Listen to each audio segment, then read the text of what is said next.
They cannot run from the flames, but species like tortoises suffer simply in air temperatures into the 40s.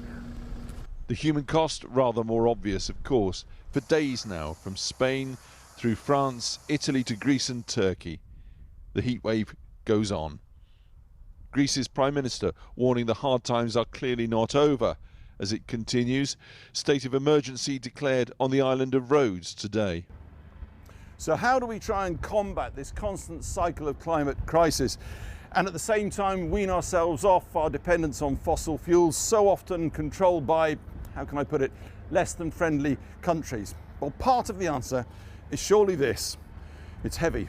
International electric cabling. In the Lincolnshire Fens just last week, they completed the UK's 9th interconnector cable to Denmark.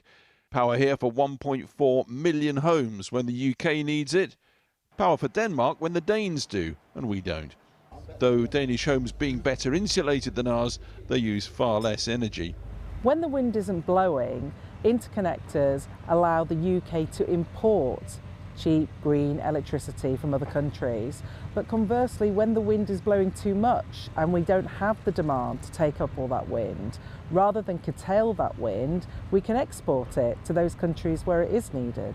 The point where the cable emerges from its last few miles underground after more than 600 miles on the seabed across the waters of 4 different countries, the longest land and sea interconnector in the world.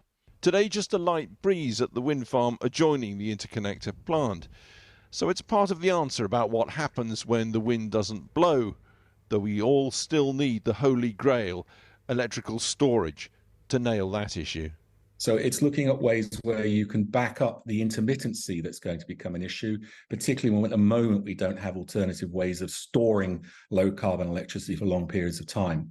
So interconnection becomes a critical element of how we decarbonize our electricity power system. Renewables have exploded from near 0 to 40% of UK power output just since 2010.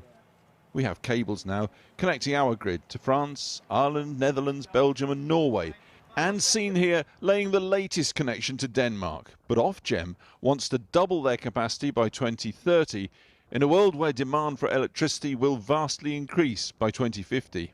Well, Denmark isn't Russia. France isn't Saudi Arabia. But there is still a degree of dependence on foreign power for energy via interconnectors. So in normal turn of events, if you're trading with trusted partners, then it shouldn't be a problem. But we must remember that actually there's not that much difference between an electricity interconnector and a gas pipeline in some ways, because they're fixed infrastructures. They build an interdependence at both ends, and you're relying on the other side of the deal, as it were, continuing to live up to its reliability.